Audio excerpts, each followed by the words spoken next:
Hello friends, यह GIC lecturer और TGT PGT इतिहास के लिए 13वां टेस्ट सीरीज है। इसकी प्लेलिस्ट बनी हुई है, आप लोग वहां पर जाकर इसके पीछे के सभी वीडियो को देख सकते हैं। हम लोग शुरू करते हैं आज का 13वां टेस्ट। निम्नलिखित में से किसने प्रतिपादित किया कि भाग्य ही सब कुछ आधारित करता है, मनुष्य असमर्थ होता है?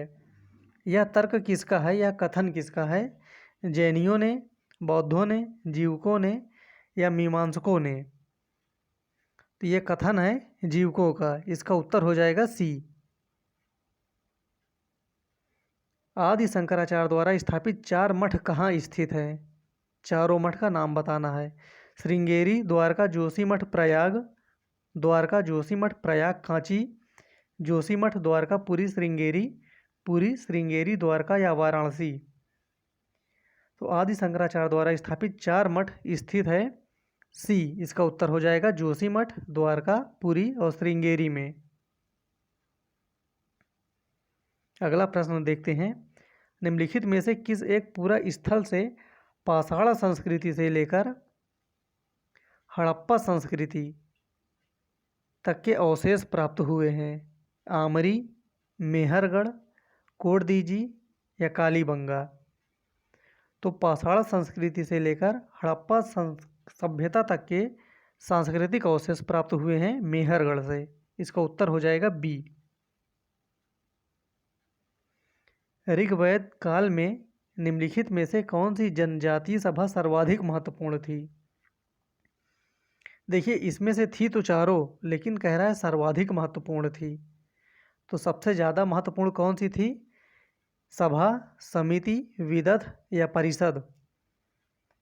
तो इसका उत्तर हो जाएगा सी, विदथ। ये सबसे ज़्यादा महत्वपूर्ण थी और ये फर्स्ट भी थी, पहली। सिंधु घाटी सभ्यता में निम्नलिखित में से किस स्थल से कृषि उत्पादन का प्रमाण नहीं मिलता है?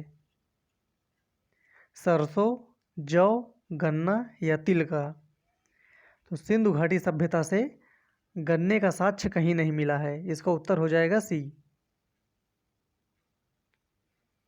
किस हड़प्पा स्थल से सबसे अच्छा जल संचय का दृष्टांत मिलता है, अर्थात जल प्रबंधन? हड़प्पा, बनावली, कालीबंगा या धोलावीरा? तो जल संचय का सबसे अच्छा दृष्टांत हमको देखने को मिलता है धोलावीरा में। इसका उत्तर हो जाएगा डी। निम्नलिखित में से किस हड़प्पाकालीन स्थल से अग्नि पूजा का साक्ष्य नहीं मिला है? अग्नि पूजा का साक्ष्य नहीं मिला है। कालीबंगा, बनावली, लोथल, सुरकोटडा? तो अग्नि पूजा का साक्ष्य हमको कहाँ से नहीं मिला है इन चारों में से? उसका उत्तर हो जाएगा डी। सुरकोटडा से अग्नि पूजा के साक्ष्य नहीं मिले हैं। निम्नलिखित में से कौन सा ग्रंथ वेदों या श्रुतियों का अंग नहीं था? संहिता, ब्राह्मण, उपनिषद या पुराण? इन चारों में से कौन वेदों या श्रुतियों का अंग नहीं था? इसका उत्तर हो जाएगा डी, पुराण। ये नहीं थे। वैदिक समाज 4 वर्णों में विभाजन का स्पष्ट उल्लेख निम्नलिखित में से किस ग्रंथ से प्राप्त होता है? वैदिक समाज में स्पष्ट विभाजन देखने को हमको कहाँ मिलता है? यजुर्वेद, ऋग्वेद का पुरुष सूक्त, हिरण्यगर्भ या शतपथ ब्राह्मण?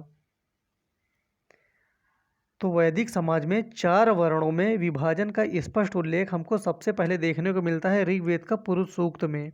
इसका उत्तर हो जाएगा बी। ऋग्वेद युग में निम्नलिखित में से किस व्यवसाय और दस्तकारी का प्रचलन नहीं था? बढ़ईगिरी, कपड़ा बुनना, चर्म शोधन, हाथी दांत का कार्य? तो इन चारों में से ऋग्वैदिक युग में निम्नलिखित में से किस व्यवसाय और दस्तकारी का प्रचलन नहीं था? इसका उत्तर हो जाएगा डी, हाथी दांत का कार्य। ये नहीं था। वैदिक काल में जनजाति से संबंधित विभिन्न इकाइयों में निम्नलिखित में से कौन सी मूल इकाई थी? ये ध्यान देना है, मूल इकाई कौन सी थी? विष, जन, कुल या ग्राम? इन चारों में से मूल इकाई थी कुल, इसका उत्तर हो जाएगा सी।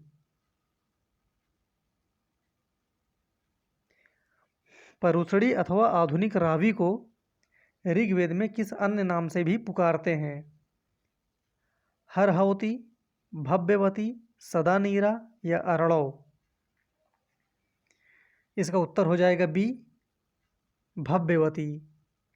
परुशड़ी को, आधुनिक रावी को ऋग्वेद में भव्यवती भी कहते हैं।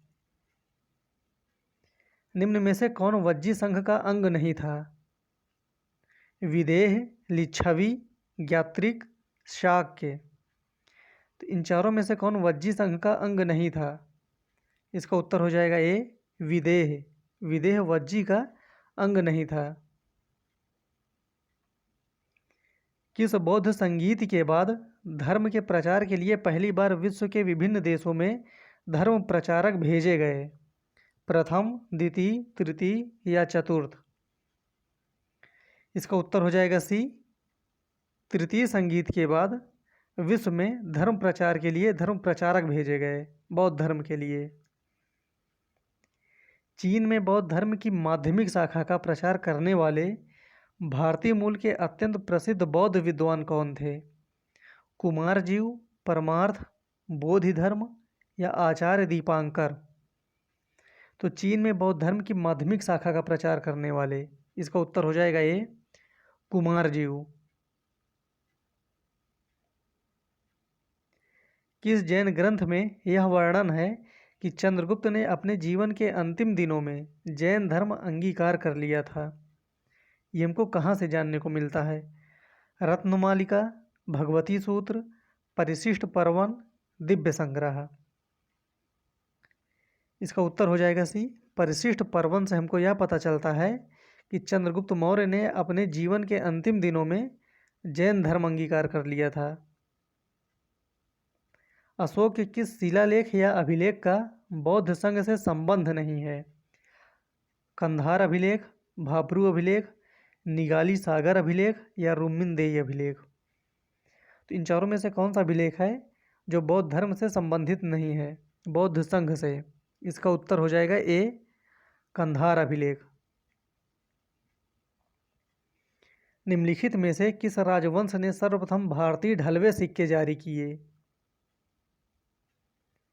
मौर्यों ने, शुंगों ने, कण्वों ने या गुप्तों ने? तो किसने सर्वप्रथम भारतीय ढलवे सिक्के जारी किए हैं? इसका उत्तर हो जाएगा बी, शुंगों ने। शुंगों ने सबसे पहले भारतीय ढलवे सिक्के जारी किए थे। भारतीय रोमन व्यापार का मुख्य केंद्र कौन था? भारतीय और रोमन, इन दोनों का व्यापार का मुख्य केंद्र कौन था? अरिकामेडु, मदुरई, सिकंदरिया, मुजिरिस? तो इन दोनों का व्यापार का मुख्य केंद्र था सिकंदरिया। इसका उत्तर हो जाएगा सी। निम्नलिखित संगमकालीन स्थलों में से कौन सा स्थान वस्त्र व्यापार का महान केंद्र था? वस्त्र व्यापार के लिए कौन सा महान केंद्र था? उरैयूर, कोरकई, तोंडी या मुसरी? तो संगमकालीन स्थलों में से वस्त्र व्यापार का महान केंद्र था, इसका उत्तर हो जाएगा ए, उरैयूर। इस प्रकार ये आज के हमारे 20 प्रश्न हो गए। फिर मिलते हैं अगले वीडियो में, तब तक के लिए धन्यवाद।